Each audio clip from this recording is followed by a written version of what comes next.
जो आपने देखिए, न्यायपालिका देश की पूरी तरह से प्रेशर में है। न्यायपालिका का संघीकरण हो गया है। हर पद पर संघ की व्यक्ति बैठी है और बाहर से कोई रिमोट कंट्रोल पे ऑपरेट करता है।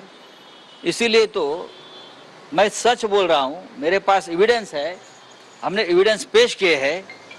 भ्रष्टाचार के आरोप मेरे से पहले और भी लोगों ने आरोप किए और अखबार में ये सब आए हैं कि नई बात है क्या।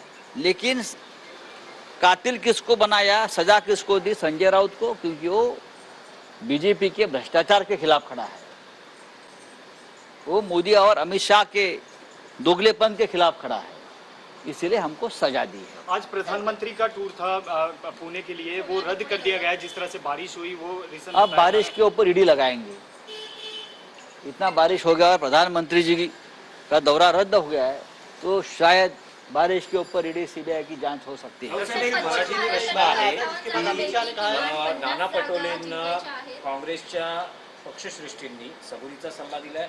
जागा वाटप असेल किंवा मुख्यमंत्री पदाबाबत केलेली विधान असतील, हे सगळं आता दिल्ली दरबारी आहे आणि तुम्ही दिल्लीला चाललेला आहात। काही काँग्रेसच्या पक्षश्रेष्ठींशी तुमचा संवाद होऊ शकतो?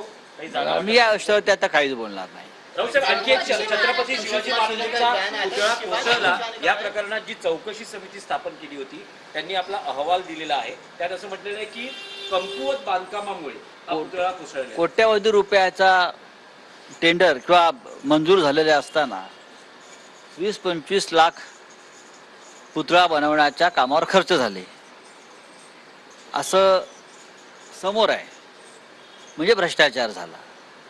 वैभव नाईक आमचे जे स्थानिक आमदार आहेत त्या भागातले, त्यांनी त्या संदर्भातल्या हा भ्रष्टाचाराचा पैसा कुठे वापरला गेला हे स्पष्ट केलं।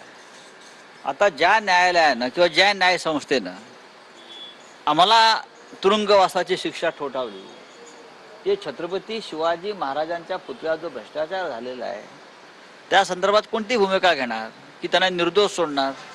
भाजपचे आहेत म्हणून येऊ द्या। नोटिसा आम्हालाच येणार। मी परत सांगतो, नोटिसा फक्त संजय राऊतांना येतील, वैभव नाईकना येतील, जे बोलतायत सत्य बोलतायत, भ्रष्टाचार समोर आणतायत, नोटीस त्यांनाच येणार। भ्रष्टाचार करणाऱ्यांना मंत्रिपदे दिली जातील।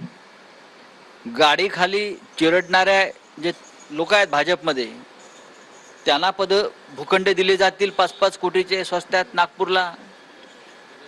त्या तिथे विरार नाला सोपाऱ्यामध्ये भाजपच्या एका पदाधिकाऱ्याने बलात्कार केला,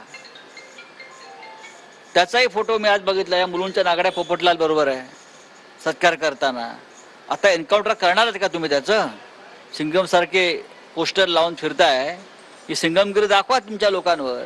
तुम्ही आम्हाला कितीही आमच्या छातीवर बंदुका रोखा, आम्हाला तुरुंगात टाका, एक वेळ अशी येईल भविष्यात लवकरच या राज्यात आणि देशात जेव्हा आमची सत्ता येईल ना, हा सगळा हिशोब अगदी न्याय व्यवस्थेचा देखील केला जाईल।